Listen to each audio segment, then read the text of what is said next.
Okay, everybody, so we're on Mem Beis and Beis here. We're starting. We're going to get to Mem Gimel. We're starting here. The Mishnah says as follows. Let's remember what it says in the Mishnah. The Mishnah says that first of all, we make a bracha on wine, and then before part of the wine after the suda. And then it says, "Hoyeyoshvin," people are sitting down to eat. Everybody makes his own bracha. So basically, what the Mishnah says is as follows. You see, in the times of Chazal, there were two ways to eat. You could either sit down and eat a meal, or what you could do was called heseba, as we're familiar with from Pesach. It's to do heseba because that was the way that they ate. The way a proper set full meal was done in heseba. So that's what's called a real kviyas suda. And therefore, that's what the Mishnah differentiates. If they were eating, everyone was eating. If everyone was just sitting down, which is almost like a snack in the way Chazal view it, right? So then everyone makes his own bracha. When they sit together and they have a seba, so then one person can be married to the other person. Now, we're going to see in the Gemara, Hashtis, we're talking here about Birkas HaMazon. About one guy says Birkas HaMazon, and for everybody else. But that's only when they're doing a seba. Possibly we'll see in Texas is going to say actually maybe it's also talking also about bracha rishayna. Okay, so that's basically what it says now in the Mishnah. Let's see the Gemara. Hasebu in or hasebu lay. So the Gemara is medayik. The Gemara infers from the Mishnah that only when they do haseba, they recline together to eat, does one person be mitzvah. And the Gemara has a kasha. In fact, the Gemara is a true amino. If 10 people, they're going on a trip, they might be sharing the food. It's all one chabura, right? Sharing the food.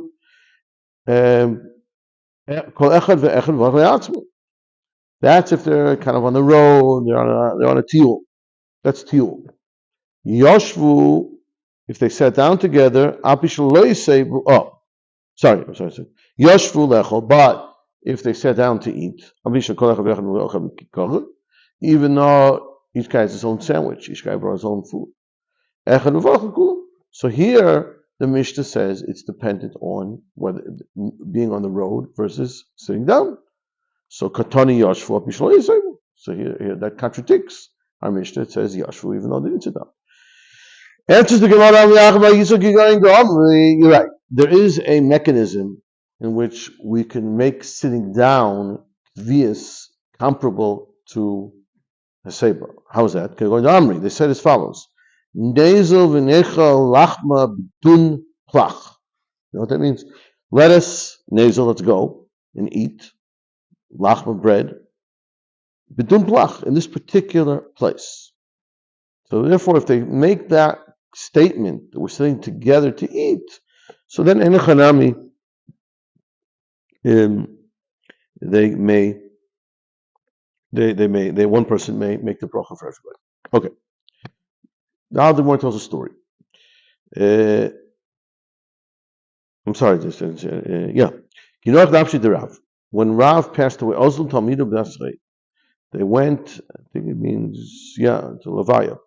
And returned. So they had a long trip to return, back to wherever they're going to Bavel, wherever they were coming from. They said,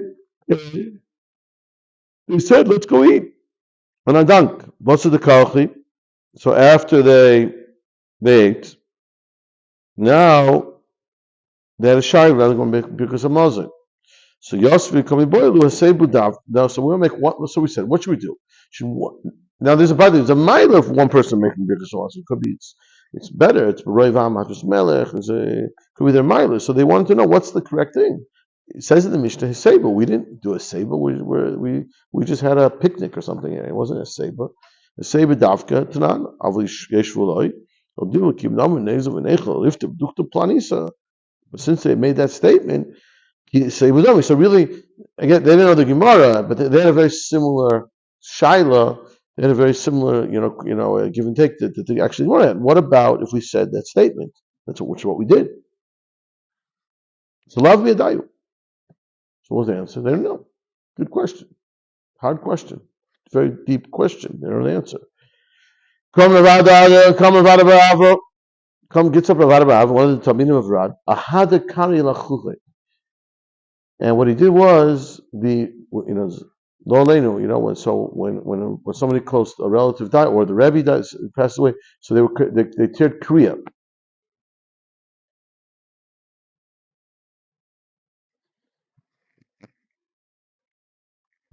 So what he did was he wanted the kriya achrina. He taught kriya a second time. He said, Rabbi Sai, we have to sit shiva again. We have to tear kriya again. I'm a noich nafshi derav. Ubirkes mezayne elei gabrina. And now Rav's not here, and he can't even teach us. We don't know the halacha. Ados ahusaba, and came along ahusaba. Came along sometime with Chacham. Ramale mastisa nabraisa. Maybe it might mean Eliyahu Navi possibly, or whatever it is. But anyways, the point is, he came and asked him. He asked this question, the stira. We just brought in our Gemara, the Shakatava Gemara. It says Yashvu, it says Seibu, which is what's the pshat. And he answered it, came with Amr, and so the answer is yes. In this case, you do, in fact, make, one person makes a bracha. When you say, let's eat in one place, you keveya, and you make a bracha.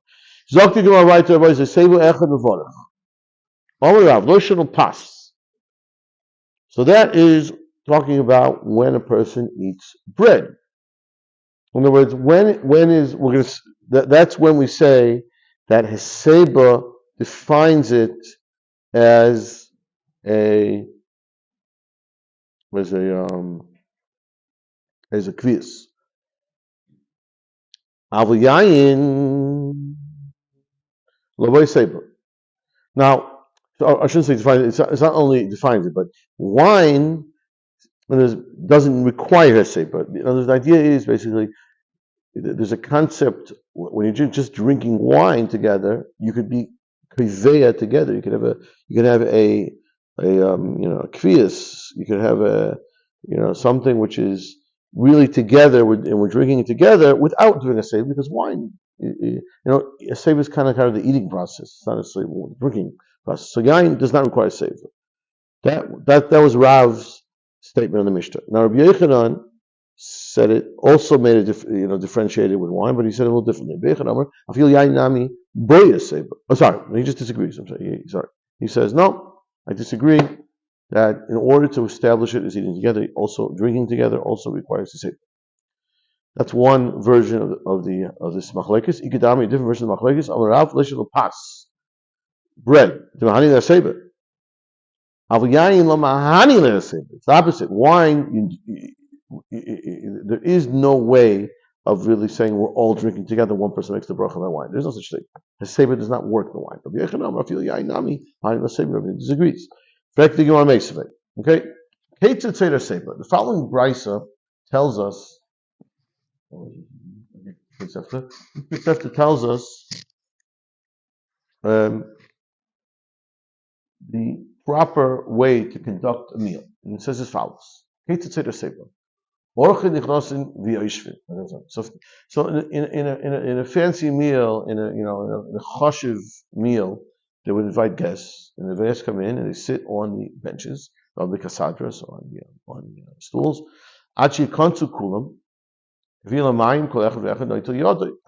Now they wash one hand, because similar to the idea of washing for bread, there's an idea also washing maybe when you drink wine.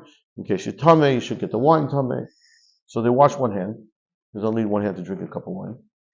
And now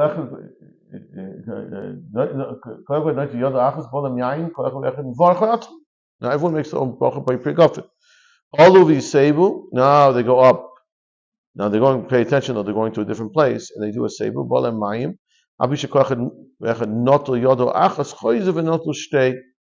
They go now. and they wash their hands again. They wash two hands, and now they're ready to eat their meal. Now, when they're doing a seba, one person makes everybody.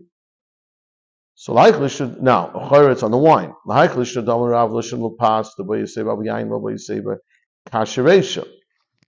Why is it in the beginning we said everyone drinks wine, makes their own bracha? They're all drinking together. So the answer is shani orcha. Since they're not kavua, they're going to sit down and have a drink and then go someplace else. That they're not. So they in that situation in chanami only one bracha. Even you couldn't do a save if you wanted to with wine. It's not going to help to make one bracha. So kashi sefer. So why in the second part of the brayso is to say that when they did a save, they only make one bracha on the wine? That's a question. Shani hasum the migu the mahani the save with the pot when they save with the. So once they're eating a meal, so then since they're doing a seba, so also by wine, if it's once the seba is effective for the bread. For eating bread, it is also effective for wine. They're all eating together, and it's one bracha is sufficient. If they drink wine, you take hamazon. Okay, so let's just go back. Let's remember the Mishnah. What does the Mishnah say? This is the top of the Mishnah. This is the first line. The Mishnah on page. So wine in the middle of the meal. Each person talking about wine at the end of the meal. So that's a different story. So we're going to have to analyze this. What is the difference between wine at the beginning of the meal and the end of the meal? So Sholu is ben Zaymim Neimam Balaim B'Teicham Masim Pechem V'Ach La'atzmo. So right in the middle of the meal, in Lachabos Echam V'Ach Kulam. Amalem Hoyel Ve'Ein Beis Abdiyapanu. So the rules like this. This is more of a technical thing. We don't advise that people try to do it together in the middle of the meal. While you're eating, in the middle of eating, people are swallowing, they're eating, and it's not healthy, not safe. One guy got to make a bracha, and then he has to stop and say amen. It's complicated, so everyone makes their own bracha. But otherwise, again, the rule applies since they're having tefillas together. So it would make sense that the one bracha will be made, and that's how it's done at the end of the meal. Okay, now we're going to go a little bit sugya here. Next sugya. Oh, and actually, there's a little before. Let's go and see. Oh, so 1 second. So then at the end of the Mishnah it says, there's an interesting bracha they make at the meal. They say there's something called a mugmar. You guys know what mugmar is? Mugmar is it's like I think it's incense. It's they take certain spices and they kind of put on the fire and it makes a nice smell. That's called mugmar. So they make a bracha on that. So it says in the Mishnah, the same person that just made the Boi Priyakofen, he should be mighty everybody in the Birchas Areach, the Mugmar. So now that implies that maybe somebody else really there's a big rabbi there who should be making the bracha. We say no, the guy who made it on the wine, he shall make the bracha on the Mugmar. Yeah. One person makes everybody, yeah. So Vamai. So why does he make the bracha? The answer is Hovu not the yod of Tchila B'Achreina. Since he was the one, so the expression here is he was noitel yod of Tchila. He was the one.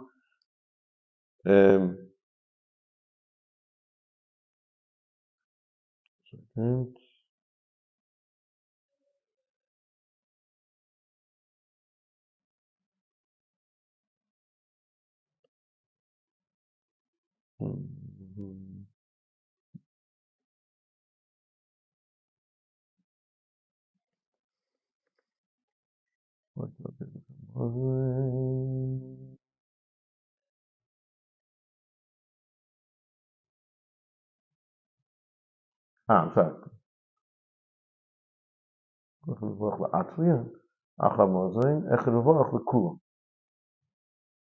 is wine. But I guess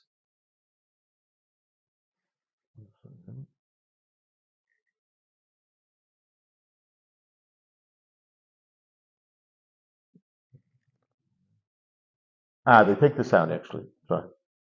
This is taken out. So it doesn't Tuch doesn't read. They erase the Gemara erases this. So we tell you who Omer Abu Mechadik Adabine.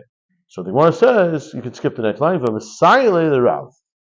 This is a proof to Rav. And I'm going to explain. I'll explain the concept first, and I'll show you the proof. The concept is that when the person does one thing, makes the bracha, so because he's now the one making the brachas, so he's entitled to continue to have the right to make more brachas.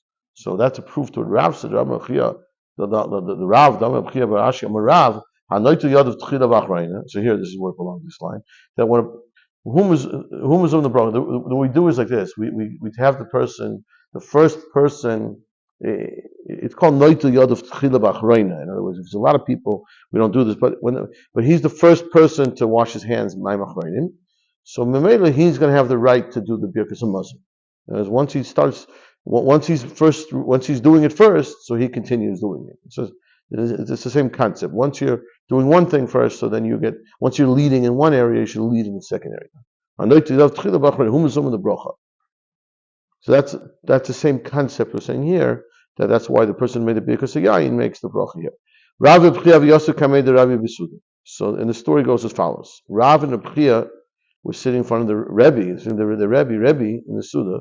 Amalei Rebbe, so Rebbe told Rav, you get ready, you wash your hands. You're going to make Birkas Hamazon. You're going to lead us in benching. Chazi David Kamirtas, he was like nervous, I have to lead benching, so I'm nervous. Amalei Abchia, Rapachsi, I am a Birkas Hamazon. He's just telling you to prepare. So you don't have to be nervous. He's just telling you to look. They used to make Birkas Hamazon by heart, probably. And so he said, "Get ready, prepare." Chia saw that he was nervous.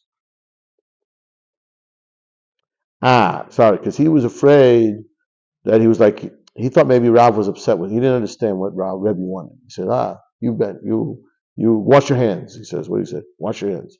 It's like, what? My hands are dirty. What do I do? What's going on? You know what's going on. So no, he said, he's just telling you that you're going to wash your hands first, and you're going to be the one to do it as a Muslim. That's what he's telling you. Let's a little more. Let's go. I'm going to observe Rav. Okay. So we're going to discuss now. Once we're discussing Mishnah the Reach. Okay. There's a whole sugya here about that we make when we smell things, we also make a bracha. Now there are definitely a lot of rules to this, so it's not so simple.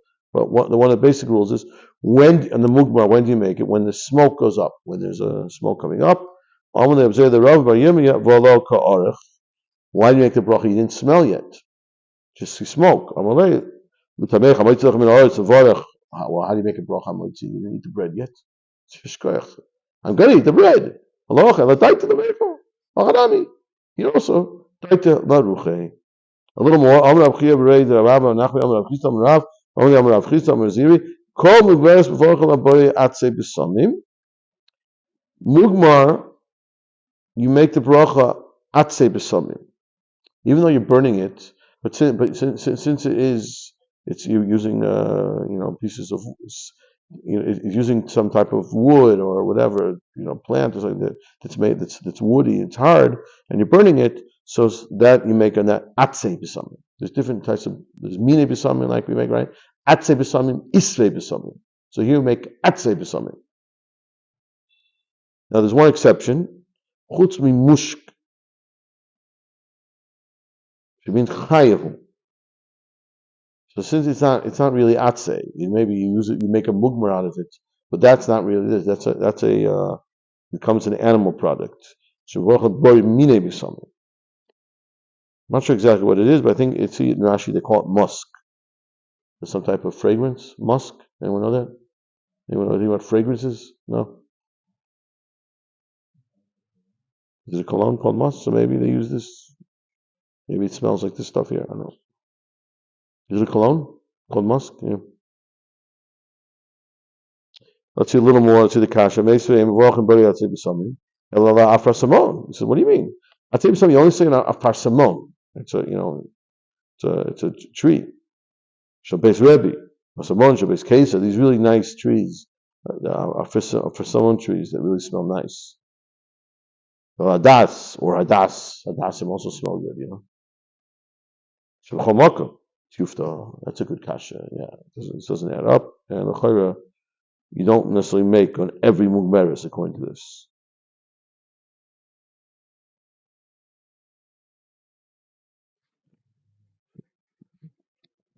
I'll do a little more because it's not that much tomorrow.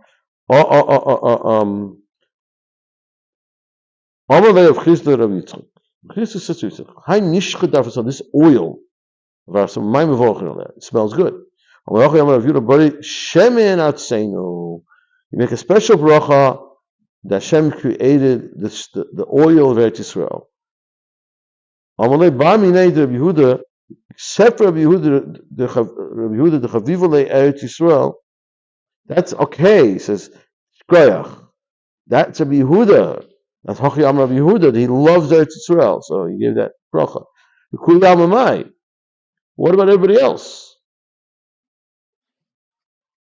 You make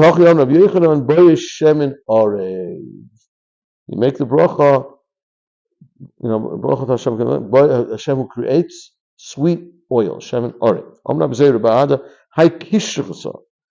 What's kishus? It's kusht. I don't know what it is exactly. Kust. There's also some fragrance.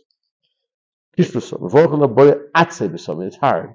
The rules. It's something which is like a piece of wood, like a dasim was saying, which is like a hard stalk. You make atzeh b'samim. Av a mishcha kavisha, but if it's crushed in an oil, this kishrusa, well, you don't make atzeh b'samim because there's pieces inside, tiny pieces. Rav Kana amrafil mishcha kavisha. If it's just crushed, you do. Because it's still little pieces in there. But if you grind it up and then you put it in the oil, low. And even if you grind it up, you still say, I think it's atzeb samim. You still say it, yeah. You still say atzeb samim. Okay, fine. Now, we'll stop here.